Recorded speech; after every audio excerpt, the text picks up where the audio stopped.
mensajes. Cambiamos el orden. El de hoy en la mañana y en la noche. El motivo es que estos dos mensajes de Filipenses, de ayer en la noche y la de esta mañana, harán parte del primer tomo del próximo alimento diario. Por lo tanto, el equipo que está trabajando en alimento diario necesita tener estos dos mensajes para concluir el alimento diario, el tomo 1 de la próxima serie. Por lo tanto, nosotros hoy en la mañana vamos a hablar nuevamente sobre Filipenses y en la noche Esdras seguirá con Colosenses. Yo aún quiero enfatizar la importancia del versículo 1:1 diciendo, de Romanos 1:1, que el apóstol Pablo, juntamente con su joven cooperador Timoteo, enviaron una carta a la iglesia en Filipo, a los filipenses. Es importante notar que en la obra de Dios todo comienza por los apóstoles. 1 Corintios 12:28 dice que Dios estableció en primer lugar apóstoles. Los apóstoles son aquellos que fueron designados por Dios, enviados por Dios para presentar la palabra a su iglesia, y esa palabra es la que hace la obra de Dios. La obra de Dios es hecha por la palabra de Dios. Por eso, la obra de Dios es esta. Dice el propio Jesús en Juan 5, que crean en aquel que fue enviado por el Padre. Y nosotros, yo les mostré rápidamente en el primer mensaje de Filipenses, Apocalipsis, y voy a enfatizar nuevamente eso, para los que han llegado después, Apocalipsis 1:1 y su importancia. La revelación de Jesucristo que Dios le dio para manifestar a sus siervos las cosas que deben suceder pronto.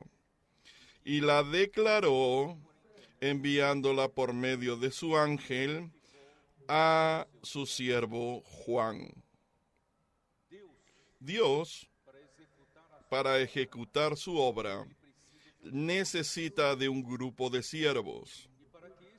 Y para que ese grupo de siervos pudiese ejecutar lo que está en su corazón, Él necesita revelarles lo que está deseando hacer. Pero Dios no lo revela uno por uno a todos sus siervos. Él le revela a uno. Él notificó a Juan, y Juan se encarga de revelar, de notificar la revelación que Jesucristo tiene a los siervos. Y esos siervos, junto con la iglesia, ejecutan lo que Dios hará. Hoy es la misma cosa. Nosotros no tenemos muchos portavoces para la palabra, para esta palabra. Tenemos apenas solamente un canal por el que Dios nos puede dispensar o revelarnos lo que Él quiere hacer. Es diferente, porque hay muchos siervos de Dios hoy. Hay intérpretes de la Biblia, buenos pastores, usando versículos de la Biblia para apacentar a las personas, alimentar a las personas. Yo no me refiero a ese tipo de profecía. Yo me refiero a lo que el Señor desea hacer ahora de aquí en adelante. Dios ha revelado por su misericordia a su iglesia.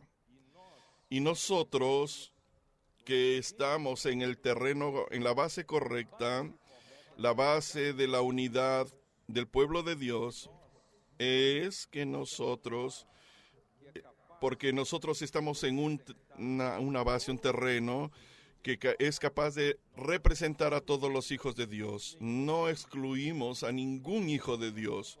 Por eso nuestro corazón tiene que dilatarse para recibir a todos los hijos de Dios.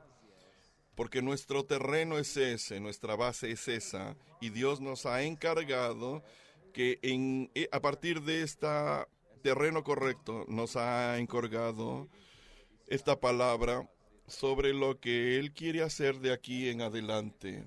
Y en esta conferencia las palabras liberadas son justamente para llevarnos adelante en la dirección que el Señor quiere hablar.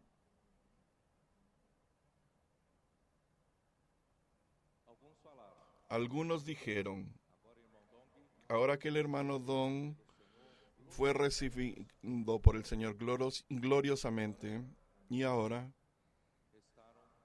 quedan dos que recibieron ese encargo, esa incumbencia, para no dejar esta obra parada. Dos. Yo recuerdo que Pablo Vargas me acabó de decir, tú te acordaste de Eclesiastés 4. Yo voy incluso a abrir el pasaje ahora. Siempre Pablo Vargas, sobre la línea de Job, fue que me alentó. Yo también di un mensaje sobre eso. Eclesiastés 4, versículo 9. Eclesiastés 4, es mejor ser dos que uno. Eclesiastés 4, 11.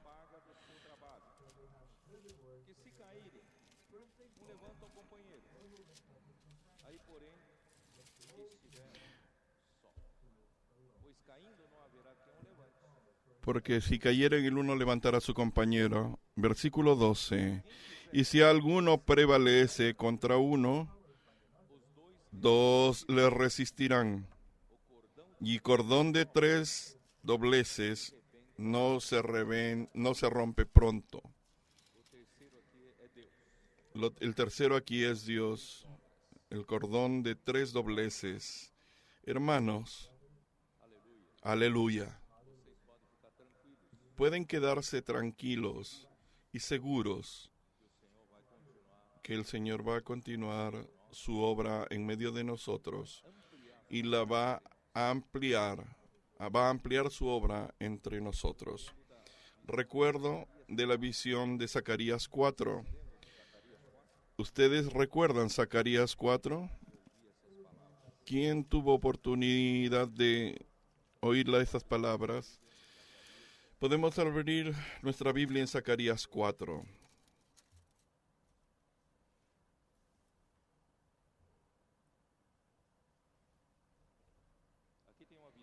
Hay una visión. Aquí hay una visión. Versículo 1. Volvió el ángel que hablaba conmigo y me despertó como un hombre que es despertado de su sueño. Acabamos de despertar de un sueño. Y me dijo, ¿qué ves?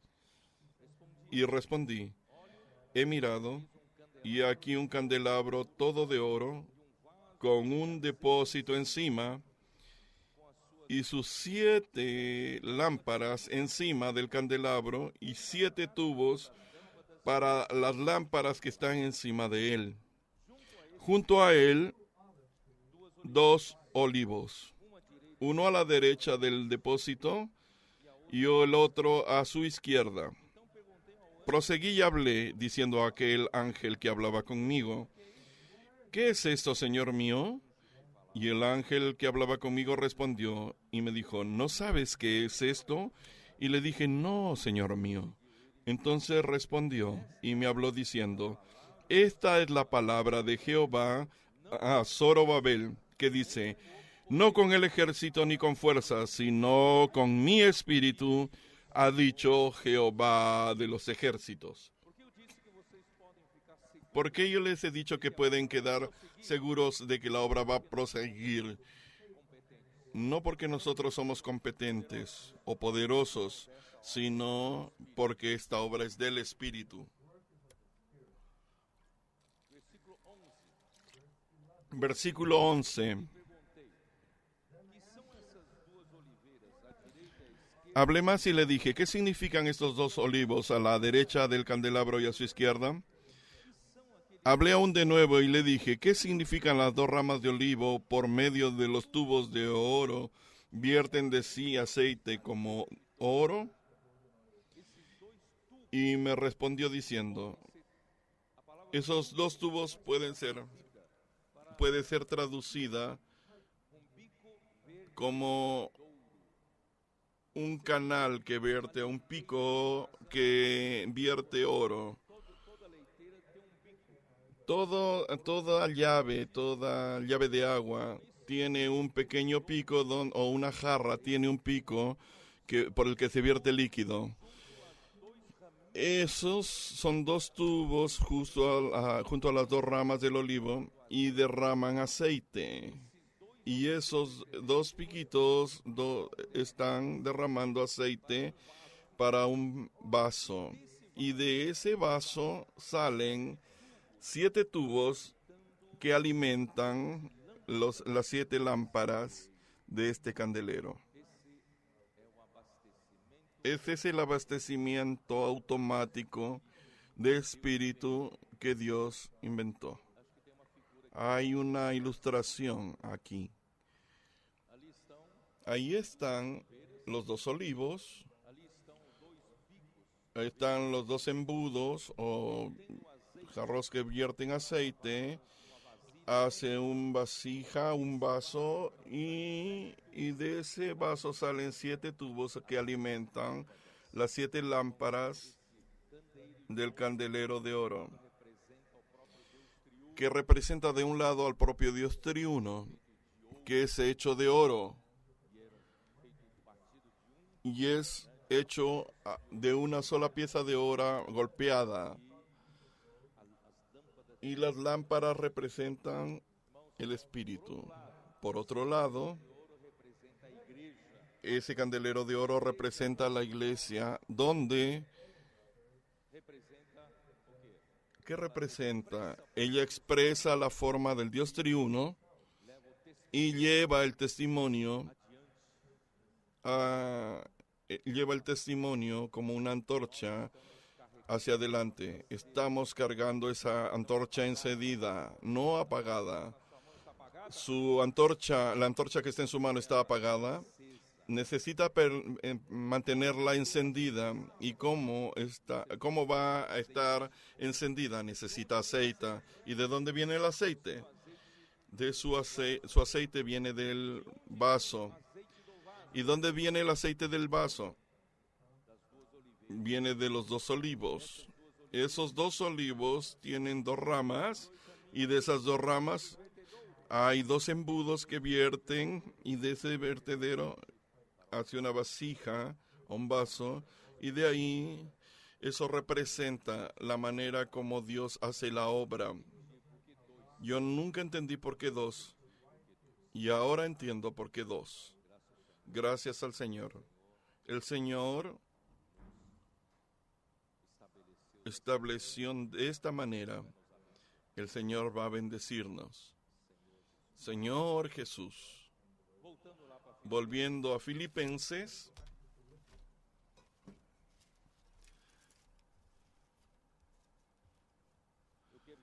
Quiero decirles, toda este orden establecido por Dios, para que Dios vierta su aceite por medio de esos embudos de oro para un grupo de siervos, para distribuir este aceite a las iglesias. Todo eso es para llevar a cabo el Evangelio. Nuestro foco no está en los apóstoles. Nuestro foco no está en exaltar la obra de alguien. Nuestro foco está, hermanos, de una manera práctica en llevar adelante el progreso del Evangelio. Y el progreso del Evangelio incluye la vida de la iglesia en su ciudad,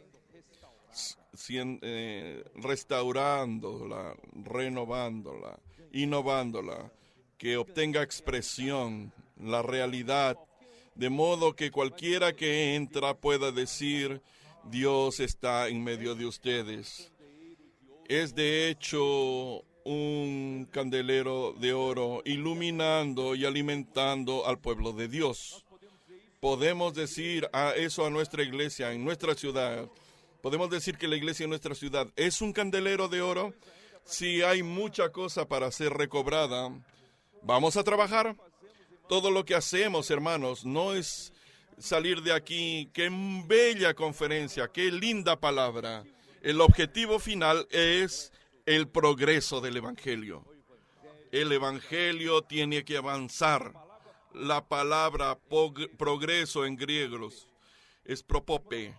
Prokope significa avance. Tiene que ir hacia adelante. No podemos quedar parados. Cualquier empresa que intenta mantener su negocio y queda parada, no va a durar mucho tiempo, va a terminar menguando. El Evangelio de Dios no puede quedar parado de la manera en que está. Si para, morimos. Vamos a avanzar. Vamos a progresar. Voy a explicarles un poco esta figura a lo largo de esta conferencia. Pueden alcanzar 3 ítems, pueden mirar 3 ítems. Por un lado hay un corazón en medio. Ese corazón tiene un primer significado, que es el corazón de la Biblia. Son 4 libros que componen el corazón de la Biblia. Pero quiero decirles aún algo más, que ese corazón tiene otro significado. Primero les voy a explicar la flecha. ¿Qué es la flecha? ¿Quién es flecha? La flecha es el Evangelio de Dios, es el caballo blanco de Apocalipsis, el caballo blanco del Evangelio que salió venciendo y para vencer. Él es el Evangelio de Dios avanzando, progresando por medio de la iglesia, por medio de ustedes, por medio de mí. El Evangelio tiene que avanzar. Es la flecha. La flecha que ya fue lanzada. Ponga en su cabeza esto. Estás haciendo CPEP, eres un colportor, eres un hermano de la iglesia, eres miembro del grupo familiar, eres alguien que apacienta, que predica el Evangelio. Todo eso tiene que producir el progreso del Evangelio. Suárez está acá, nuestro cooperador en América del Norte. Ha hecho un buen trabajo en el continente norteamericano. Cuando él llegó allá, ya hizo un buen trabajo junto a los pastores. El CPP está funcionando, el colportaje está funcionando, todo vapor. Sin embargo, después de algunos años de trabajo, yo le hablé a Suárez. Suárez, tu trabajo es muy bueno. Ha producido resultados. El resultado tiene que ser la vida de la iglesia, siendo vivida en cada ciudad. No basta hacer mucho trabajo, contactar personas, llevar la palabra escrita, el Evangelio del Reino salió. Hay que tener resultado. El producto de nuestro trabajo tiene que ser el progreso del Evangelio. Y el progreso del Evangelio es producir iglesias. Y no solamente producir iglesias, sino producir la vida de la iglesia donde las personas tienen un lugar, un ambiente para crecer, donde tienen tutores y curadores, donde hay un hogar, una casa, donde ellos pueden crecer y alcanzar la madurez espiritual. Hermanos, es eso lo que queremos de cada uno de ustedes. Lo que usted haga, predicando el Señor, sirviendo, cuidando de alguna cosa, hermanos, su foco tiene que estar en producir el progreso del Evangelio. Si no, todo es muy abstracto, muy vacío, ¿no es cierto? Tiene que producir algo concreto para Dios. La vida de la iglesia funcionando, levantando iglesias, personas siendo producidas, creciendo en vida, madurando para reinar con el Señor 1000 años. Solo para que esta flecha pueda salir en una dirección correcta.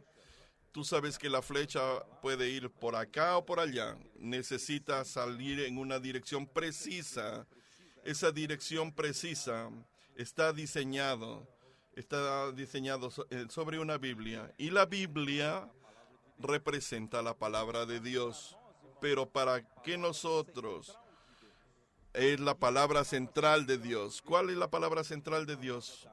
Es la palabra de la economía de Dios. Si no, esa flecha puede ser tirada con un pequeño desvío y cuando llegue a su lugar de destino estará muy desviada. Tiene que ser muy precisa. Nuestra dirección tiene que ser precisa. Por lo tanto, tenemos que basarnos en la Biblia, en la economía de Dios. Por eso, en Romanos 1:1, ¿qué es lo que dice? Puede abrir tu Biblia en Romanos 1:1.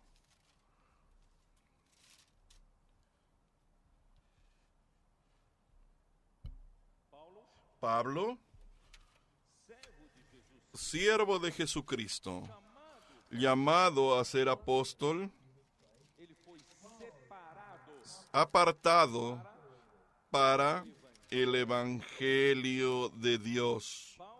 Pablo fue apartado, separado para el Evangelio de Dios. Por lo tanto, hermanos, un apóstol es llamado y apartado, separado y enviado por causa del Evangelio de Dios. El Evangelio son las buenas noticias, las buenas nuevas. Dios tiene una buena nueva para el hombre. Versículo 15 de Romanos 1. Así que en cuanto a mí, pronto estoy a anunciaros el Evangelio también a vosotros que estáis en Roma, porque no me avergüenzo del Evangelio, porque es poder de Dios para salvación a todo aquel que cree, al judío primeramente y también al griego, porque en el Evangelio la justicia de Dios se revela por fe y para fe, como está escrito, mas el justo por la fe vivirá. Esto es el objetivo de nuestro trabajo. Los apóstoles lideran este trabajo, pero este trabajo es de todos nosotros. Solamente los apóstoles están liderando. Ellos toman el liderazgo para que el Evangelio de Dios pueda avanzar. Efesios 4:11 y 12 son dos versículos muy conocidos por nosotros, pero quiero mostrarles que eso del objetivo del trabajo de los apóstoles. Ellos lideran. Y él mismo constituyó a unos apóstoles, a otros profetas, a otros evangelistas, a otros pastores y maestros, a fin de perfeccionar a los santos para la obra del ministerio, para la edificación del cuerpo de Cristo. Hermanos, el Evangelio, conforme el Evangelio va saliendo, avanzando y progresando, tiene que producir la edificación del cuerpo de Cristo. Por eso, hermanos, hablamos tanto del Evangelio relacionada a la vida de la iglesia, relacionado a la iglesia estando edificada. Por lo tanto, los apóstoles están a frente de ese trabajo y todos ustedes tienen que estar envueltos en este trabajo, que es el perfeccionamiento de los santos. Los apóstoles solo no consiguen hacer ese trabajo. Ellos perfeccionan a los santos de las iglesias para que ellos, perfeccionados, cada uno pueda desempeñar su función para hacer una única obra del ministerio. Y esa única obra del ministerio es la edificación del cuerpo de Cristo. Una iglesia aún no forma el cuerpo de Cristo. Una región de iglesias no forma el cuerpo de Cristo. El cuerpo de Cristo es formado por todos los santos, aún de todas las épocas. Pero en este momento, el cuerpo de Cristo es expresado por medio de todos los santos que viven en este momento exacto. Por lo tanto, no aísle a su iglesia. No, nosotros somos diferentes. Nosotros vamos a hacer nuestra obra. No existe eso. Todos nosotros estamos en la misma obra del ministerio, que es la edificación del cuerpo de Cristo. Por lo tanto, hermanos, necesitamos de la economía de Dios, de la palabra de Dios, para tirar la flecha en la dirección correcta. Y les voy a aplicar un poco más sobre este corazón. Lo que ayer hablé rápidamente. Hermanos, ¿quién nos va a dar la fuerza de ese arco para tirar la flecha? ¿Cómo es que la flecha va a obtener fuerza para salir hacia adelante? Ese arco es el corazón. Ayer les hablé sobre el capítulo 1, versículo 8 de Filipenses.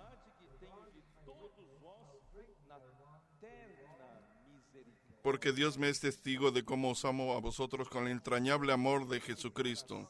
Sin ese corazón de amor, sin ese corazón de misericordia de Cristo, sin ese corazón de sentimiento, de afecto entrañable, de los afectos más profundos del corazón, no conseguimos llevar adelante ese evangelio. ¿Está de acuerdo conmigo? Si tú y yo no aprendemos a buscarnos delante del Señor en el Espíritu, hasta que este mismo corazón de amor entrañable, de afecto y misericordia, viviendo con los hermanos, en ese ambiente de compasión, de misericordia, de amor, de tolerancia, de paciencia, de longanimidad, de perseverancia, no hay cómo llevar esta obra adelante.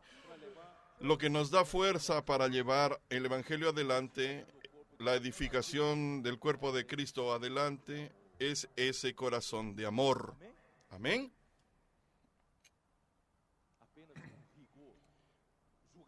Apenas con disciplina, rigor, con juicio, no se resuelve. Necesitamos este corazón de amor. Bien, entonces, ya que hablamos del Evangelio, hablamos de la edificación del cuerpo de Cristo, todo eso tiene que estar dentro del objetivo, que es la economía de Dios. ¿Qué es la economía de Dios al final de cuentas? Estamos hablando tanto sobre la economía de Dios. Yo quiero esta mañana, si el tiempo lo permite, presentarles un poco la economía de Dios. ¿Qué es la economía de Dios? ¿Quién sabe? La economía de Dios viene por una palabra griega, oikonomía. Oikos, casa. Nomía viene de nomo, ley, administración, gerenciamiento doméstico de la casa de Dios. En otras palabras, Dios, cuando creó al hombre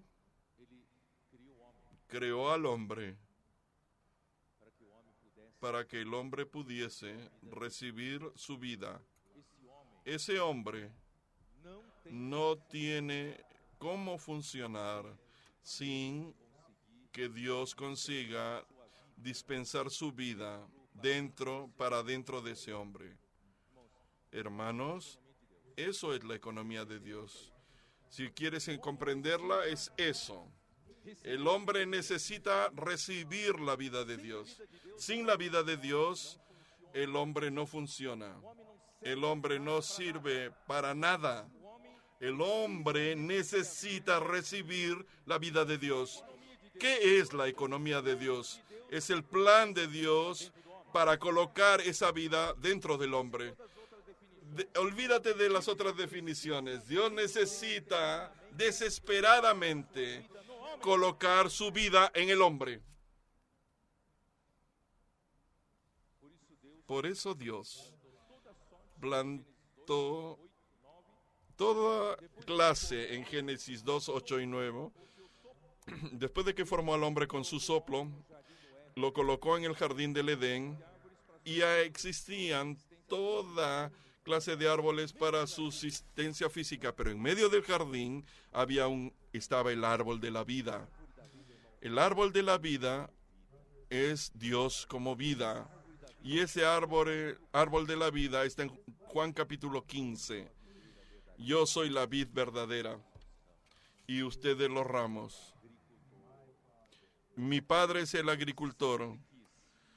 Mi padre siempre quiso colocarlo delante del árbol de la vida y colocar, si en el jardín del Edén él hubiese conseguido colocar su vida dentro del hombre, eso era la economía de Dios. Pero ya sabemos eso. La serpiente sabía eso.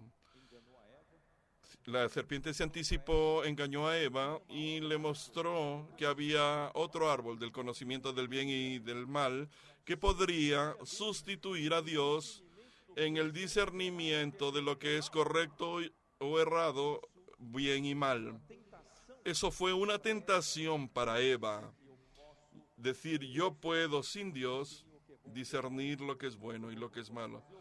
Y voy a intentar hacer el bien para agradar a Dios. Eso es un gran engaño.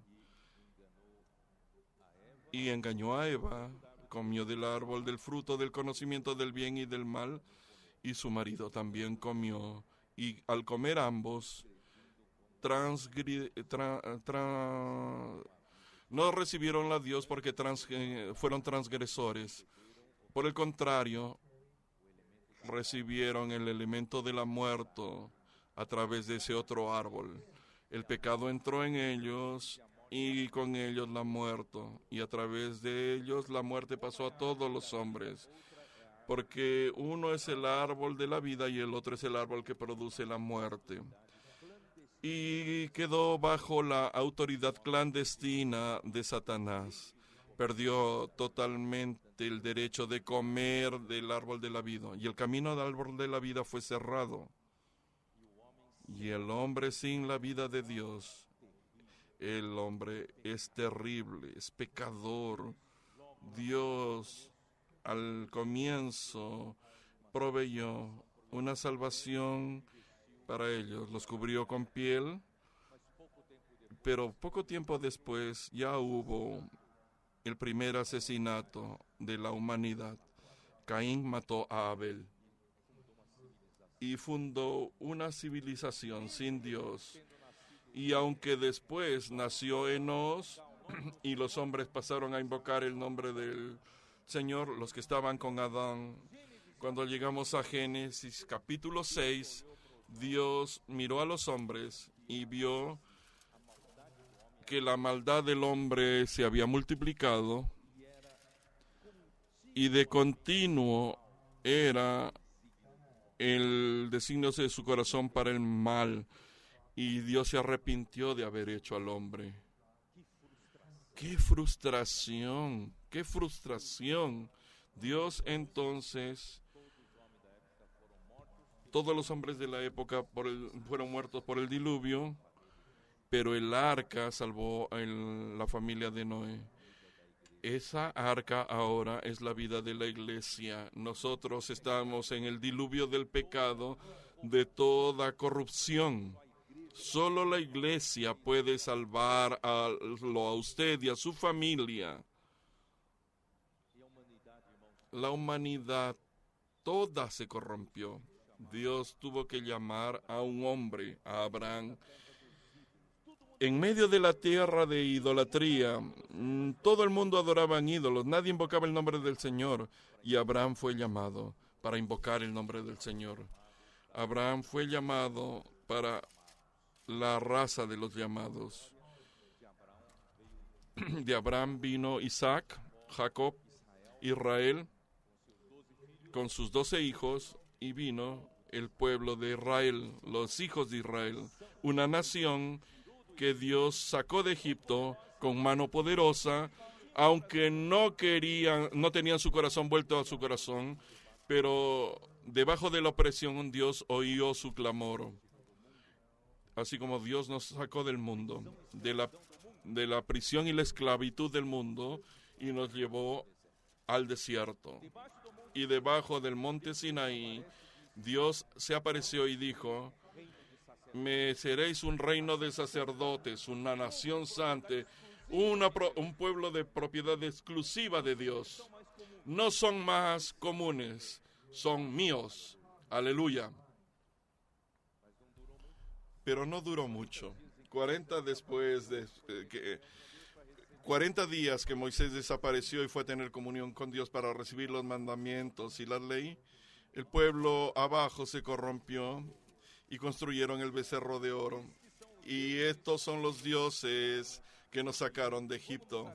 Vamos a alegrarnos, vamos a sentarnos a comer, beber y divertirnos. Dios se airó y le dijo a Moisés: voy a exterminar a este pueblo. Voy a hacer de ti un pueblo tan numeroso como este. Yo voy a hacer que de ti tu descendencia entre en la tierra de Canaán. Pero Moisés le dijo: no, tu promesa fue hecha a Abraham, Moisés y Jacob. Y después de mucha negociación, Dios prometió: si tu presencia no fuese con nosotros, yo no voy. Todo lo que yo hago, lo negocio con el Señor. Si tu presencia no va, yo no voy. No me mandes porque no voy. Ese pueblo prosiguió el viaje. Pero hubo murmuración, rebeldía, quejas. Faltó agua, reclamaron. Querían comer carne, reclamaron. Dios entonces los llenó de codornices hasta que les salió carne por las narices. Ellos tenían recuerdos de pepinos, de peces, de tantas cosas que comieron en Egipto. Y Dios tuvo que tolerar a ese pueblo rebelde y murmurador, y que no conseguía mirar lo que Dios hizo para ellos. Y no voy a entrar en más detalles sobre esto. Dios los hizo en la tierra de Canaán, vino los tiempos de jueces, vino Samuel, cambió la era. Samuel introdujo la realeza, el rey David, Saúl. El rey Saúl falló, el rey de David fue escogido, un hombre según el corazón. Pero cuando ellos tuvieron prosperidad, cometieron grandes pecados. Después vino Salomón, que hizo que construyó el templo, la casa para Dios en Jerusalén. Y inmediatamente después el reino se dividió en dos. Ningún rey de Israel hizo lo que era recto. delante del Señor, y algunos reyes de Judá hicieron lo recto, pero todos ellos fueron llevados en cautividad. Primero al reino asiria, esparcidos por Asirio, y el reino de Judá fue llevado a la cautividad en Babilonia. Dios tuvo misericordia, usó al rey Ciro para restaurar Jerusalén 70 años después, y después Nehemías volvió para restaurar Jerusalén, y quedaron ahí. Cuando terminó el Antiguo Testamento, no eran una expresión para Dios. Faltaba colocar vida en el hombre, y el plan de Dios es colocar vida en el hombre. Mientras el Señor no consiga colocar su vida en el hombre, nada funciona en el hombre. Somos malos por naturaleza. No servimos por naturaleza porque comimos del árbol del conocimiento del bien y del mal. No tenemos solución. Somos casos perdidos, usted y yo. Ni la ley tuvo una manera en el hombre. Por eso es que Gálatas 3,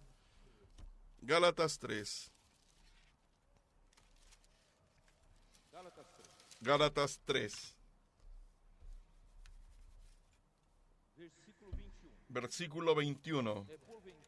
Luego, ¿la ley es contraria a las promesas de Dios? En ninguna manera. Porque si la ley dada pudiera verificar la justicia, fuera verdaderamente por la ley, mas la Escritura lo encerró todo bajo el pecado, para que la promesa que es por la fe en Jesucristo fuese dada a los creyentes. Hermanos, la ley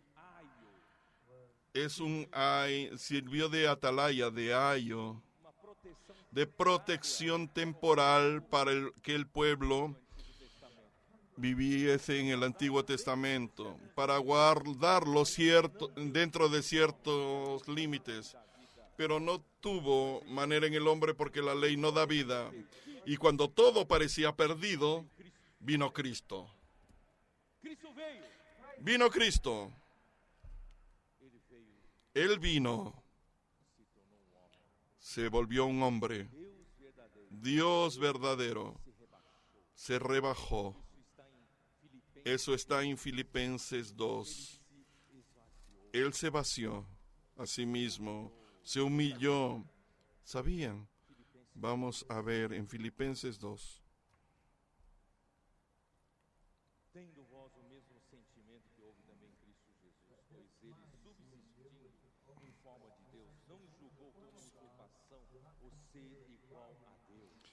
Allá pues en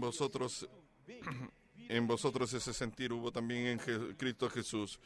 Él podría haber venido con una credencial de Dios y sacar esa credencial y mostrarte que era Dios. Él se despojó de eso.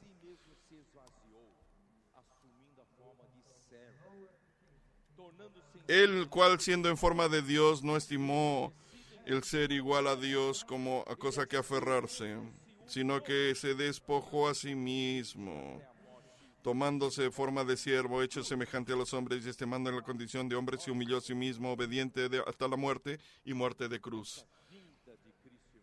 Esa venida de Cristo nos hace parte del plano de Dios para conseguir finalmente colocar su vida dentro del hombre. En Juan 7.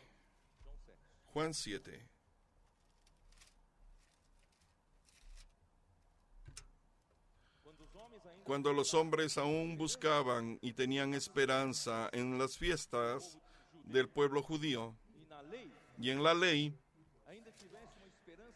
aún tenían esperanza de traer al reino de Dios envuelta, pero todo volvía a la rutina del hombre corrupto. Cuando llegan al versículo 37, en el último y gran día de la fiesta de los tabernáculos, Él se levantó. Esto es histórico. Desde la creación del hombre, desde la caída del hombre, no hubo ninguna esperanza ni para el hombre ni para Dios. que pudiese cambiar la situación del hombre. Pero en aquel día, hermanos, se levantó Jesús y proclamó una nueva realidad. Si alguno tiene sed, venga a mí y beba.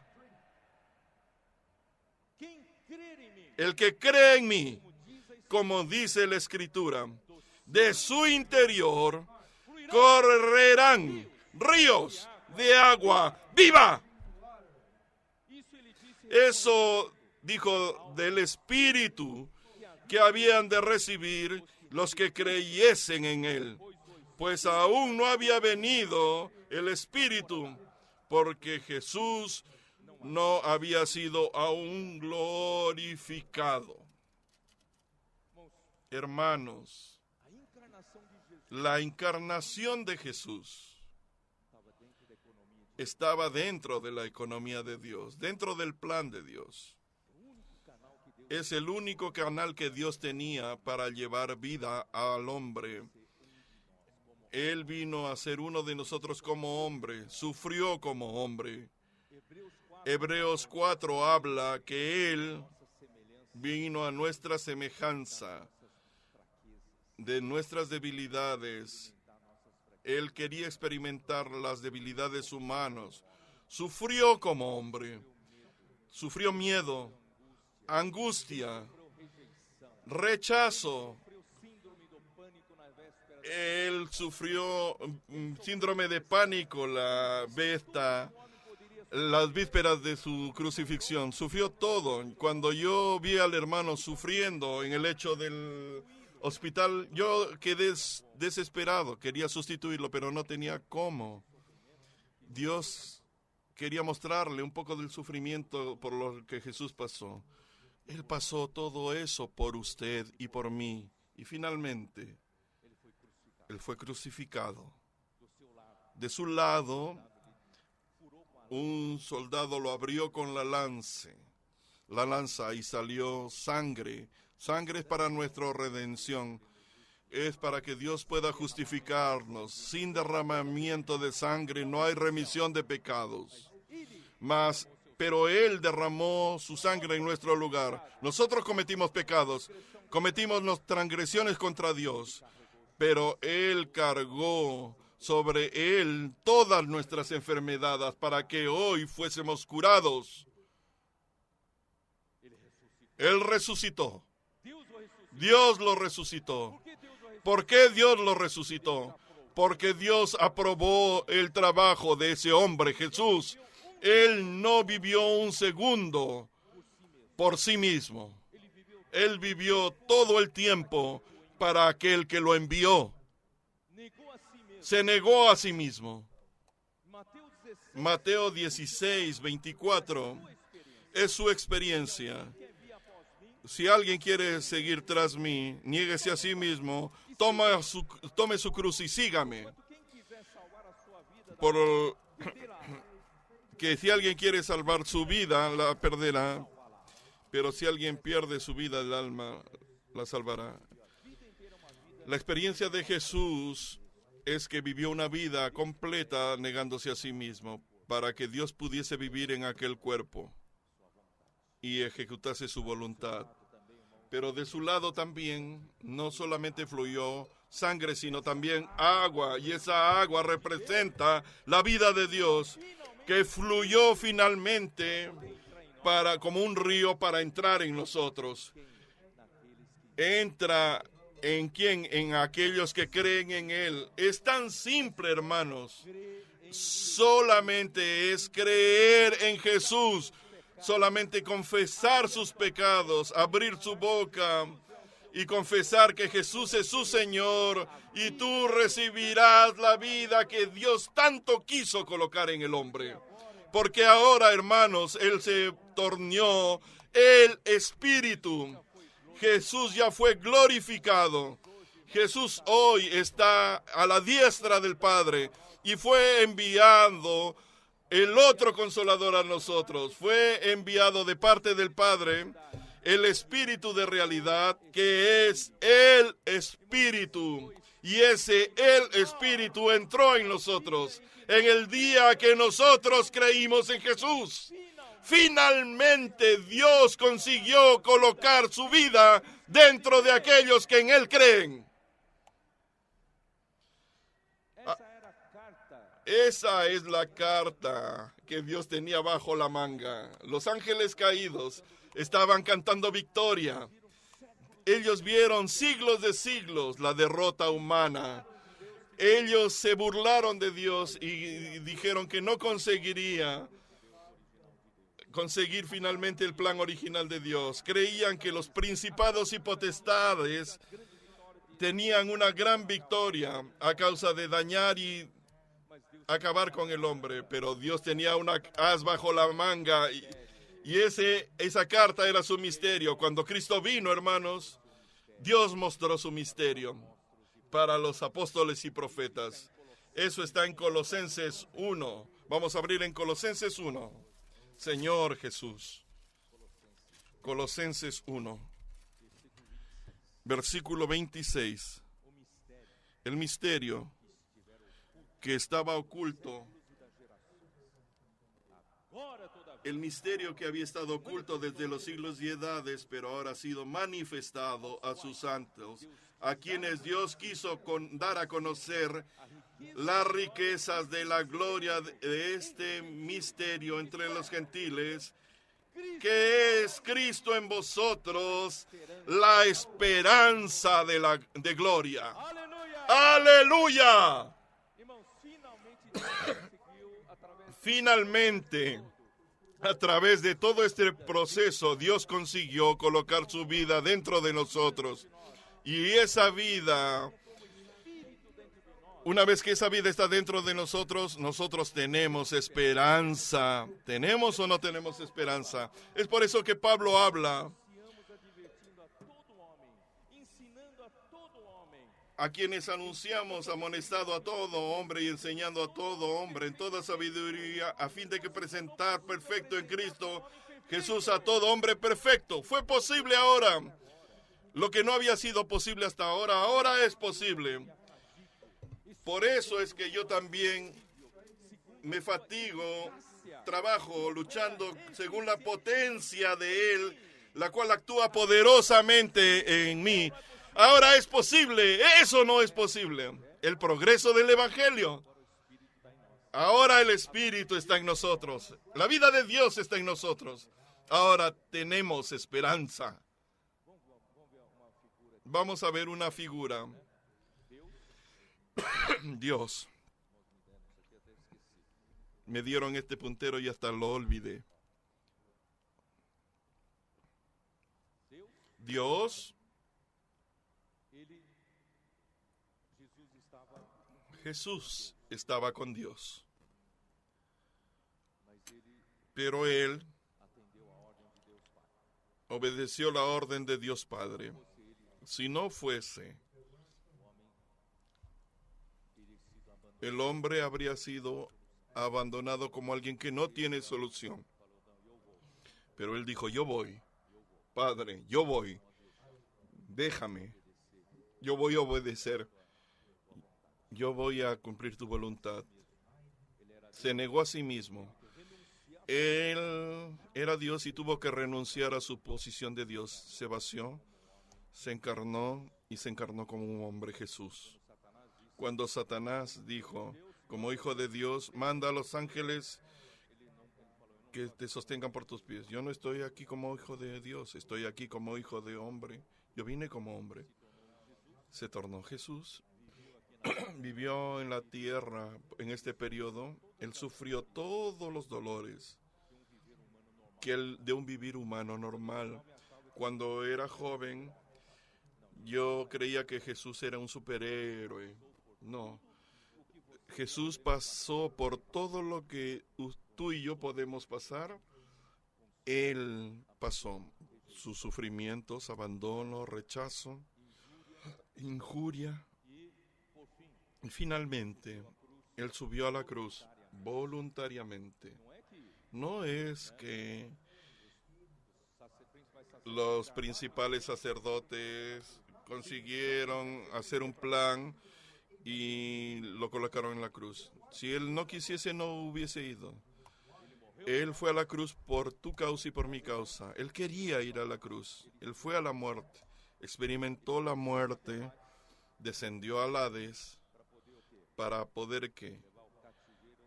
Para llevar cautiva la cautividad. Llevar cautiva la cautividad para conceder dones a los hombres, para concedernos dones para funcionar para Dios. Y Él resucitó, y en la resurrección, Hechos 13:33 le dijo, tú eres, y hoy te engendré. Él fue engendrado hijo de Dios en la resurrección, pero no como hijo unigénito, porque como Dios, Él ya era hijo unigénito, pero Él fue engendrado como hombre, el hijo primogénito de Dios. Hermanos, hay un hombre en la gloria. Es el primer hombre que ya está en la gloria del Padre. Hay un hombre en la gloria.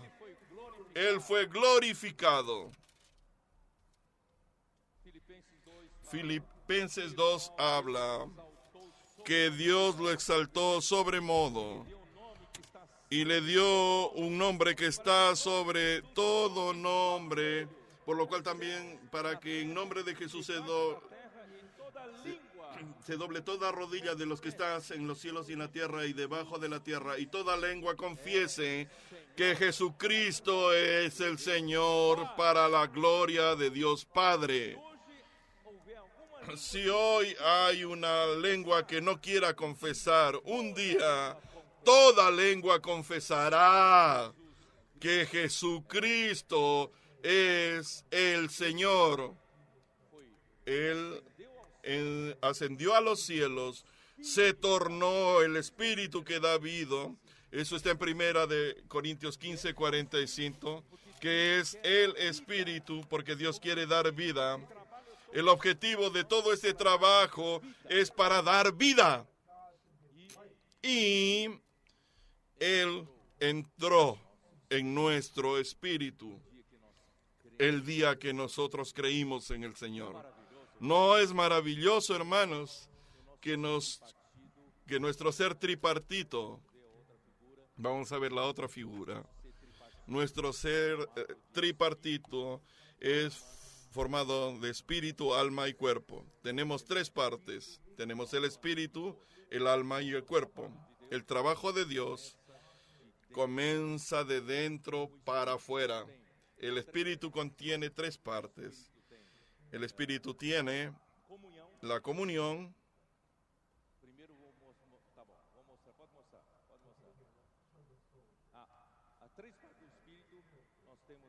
la conciencia, la comunión y la intuición. Es lo que el hermano Esdras les explicó. Necesitan usar más su espíritu.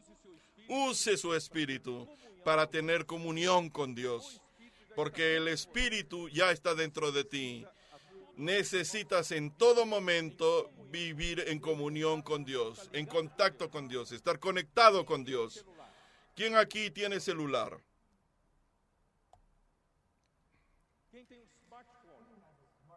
¿Quién tiene un smartphone? El smartphone, su celular, está conectado a algún proveedor, o solo lo compraste de adorno. Esto, si no tiene una operadora, si no sirve como calculadora, si no tienes un proveedor, no sirve como calculadora, como algo. Y le provee, este proveedor le da internet, wifi. Entonces hay una cosa. Cristo hizo todo ese trabajo para entrar en usted como espíritu, pero si no lo conectas, no sirve de nada. Vamos a aprender a conectarnos. ¿Quién sabe cómo es que se conecta? Usando la parte de su espíritu, la comunión. tenga comunión con el Señor, invocando su nombre, con la palabra, con la oración, conversando con Él. Y en la comunión va a darte una intuición, va a hablar contigo en la intuición. Y en la intuición va a hablar contigo y tú tomarás conciencia. ¿Cómo tomar conciencia?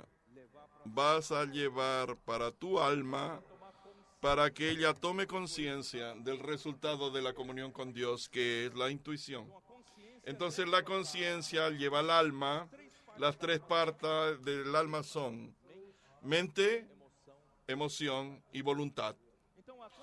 La conciencia le va a dar a la mente. De eso se trata la comunión con la palabra de Dios. Y entonces la mente entiende, caramba, Dios habló esto conmigo. Y no enseguida, mire, qué bueno, qué alegría recibir esta palabra de Él. Y la manda a la voluntad, y la voluntad toma determinación. Yo voy a amar más al Señor. Yo voy a seguir, voy a andar según esta palabra que Dios me dio. Y ella da una orden al cuerpo. Y el cuerpo ejecuta la orden. Aleluya. Vamos a vivir de esa manera, hermanos. Todos nosotros deberíamos vivir de esa manera. ¿Cómo es el plan de salvación? Dios está en su espíritu, como el espíritu, en su espíritu, y Él quiere ganar todo su ser. Eso es crecimiento de vida. Usted está en la iglesia precisamente para eso, porque Dios quiere tomar cuenta de todo tu ser. Está en tu espíritu. Quiere expandirse en su alma. Vamos allá. Quiere expandirse en su alma y finalmente hasta vuestro cuerpo mortal será vida. Romanos 8 dice, el espíritu en nuestro espíritu es vida, en nuestra mente es vida y nuestro cuerpo también es vida. Esa vida va a tomar cuenta de nuestro ser tripartito. Ese es el plan de Dios que nosotros lo llamamos de economía. Todo lo que hablamos aquí, sean charlas, sean actividades, sean eventos, ¿quiénes están dentro de ese objetivo? Tiene que producir ese resultado, tiene que producir que nos aproximemos más a Dios por medio del Espíritu. De lo contrario, palabras de autoayuda nos ayudan por una semana y después volvemos a lo que es nuestra normalidad, lo que era antes. Pero la vida es la que nos cambia para siempre. Estamos siendo transformados. ¿Qué más? Ponga la próxima imagen. Vamos, en la conferencia de jóvenes mostré que el Espíritu es el aceite compuesto de la unción que está en Éxodo capítulo 30. Vamos a ver. En Éxodo capítulo 30 muestro, es compuesto con un hin de aceite puro, de un hin de aceite, y eso representa el Espíritu de Dios. Cuando apareció en su creación, apareció como el Espíritu de Dios. Ya estaba allá. Cuando el hombre fue creado, en su relación con el hombre, apareció el Espíritu del Señor. Solo que esa palabra Señor es Jehová, el Espíritu de Dios de la creación. Cuando se relacionó con el hombre, apareció el Espíritu de Jehová y en su concepción vino el Espíritu Santo. Pero él necesitaba tener experiencia de la vida humana. Y Dios colocó el Espíritu Santo en la concepción de Jesús. El Espíritu de Jesús, refiriéndose a sufrimiento como ser humano en su vivir humano. El Espíritu de Cristo cuando fue ungido como Cristo. El Espíritu de Jesucristo desde su vivir humano con su sufrimiento hasta ser ungido y glorificado. tornándose el Espíritu. Ese es el Espíritu. Es el aceite compuesto de la unción. Vamos a volver hacia la otra ilustración. Dios entonces, al Espíritu de Dios debe añadir la mirra, canela, cálamo aromático y acacia. Son 4 especies que de todo lo que el hombre necesita para vivir una vida victoriosa. La muerte de Cristo, el vivir humano, todo está allá. Y hoy nosotros recibimos ese aceite compuesto de la unción que nos ungió para hacer su voluntad, para hacer la voluntad de Dios. Amén. Y dentro de ese, el Espíritu que tenemos. Tenemos la naturaleza divina, la naturaleza humana, el vivir humano con sus sufrimientos, la muerte todo inclusiva, el poder de la resurrección, tenemos la ascensión y tenemos la entronización. Hoy está a la diestra del trono de Dios. Todos esos elementos están dentro de su espíritu. Están en ese, el espíritu. Necesita el poder de la muerte, del poder de la resurrección, está allí. Necesita fortalecer en el vivir humano porque está pasando por sufrimientos. Dentro del espíritu puede ayudarte. Estás muy vivo, lleno de opiniones. Su natural es muy vivo. Necesitas hacer morir tu naturaleza caída.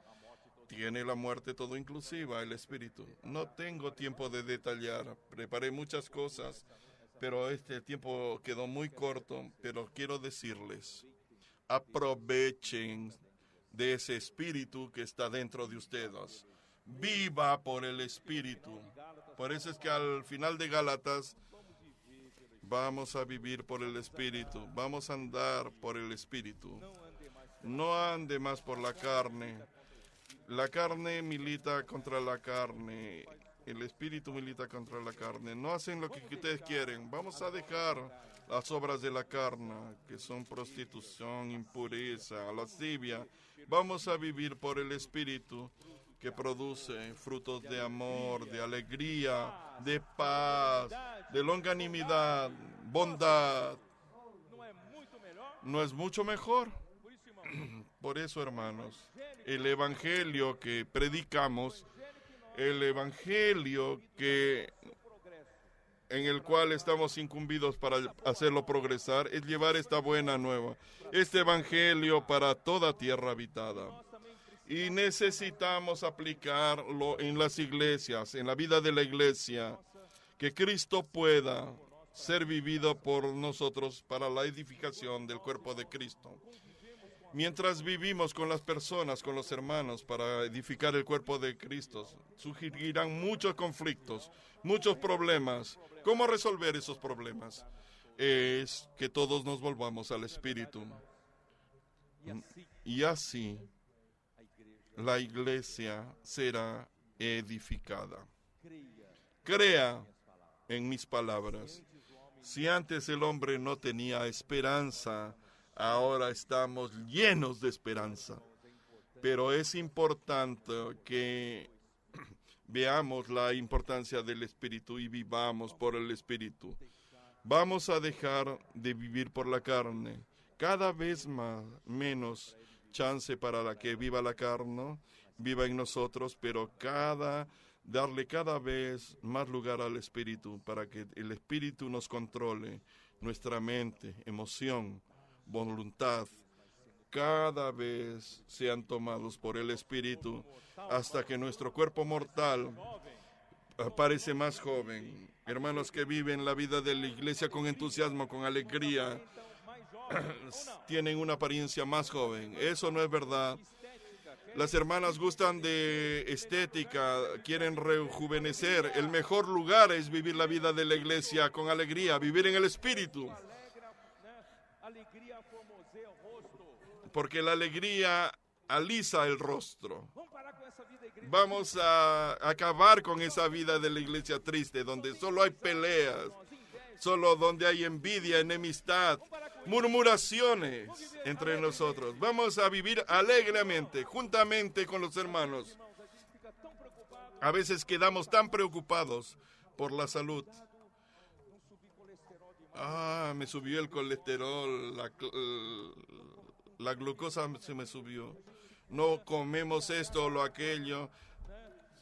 Cuidamos la acidez del agua, las bebidas o gaseosas sin acidez. ¿Saben, hermanos, qué es lo que da y prolonga la salud? Vivir con alegría, vivir sin problemas con los otros. ¿De qué sirve cuidarse en la alimentación si está lleno de rencor? Disminuye mucho sus años de vida, hermanos. ¿Cree o no eso? La vida de la iglesia puede prolongar nuestra vida porque vamos a vivir alegres. Aquí no hay enemigos. Aquí no hay personas que lo dañaron. Vamos a curar rápidamente esas heridas con las que nos lastimamos. Vamos a tener ese corazón tierno, entrañable, de afecto entrañable y de misericordia. Mirarnos y no ver problemas, no ver resentimientos ni heridas. Un corazón de longanimidad, de tolerancia, un corazón de misericordia, un corazón de perdón. Perdonar, el perdón acaba con todo resentimiento. El perdón acaba con toda herida. Señor Jesús, el Señor los bendiga. Vamos a proseguir edificando el cuerpo de Cristo para el progreso del Evangelio. Jesús es el Señor.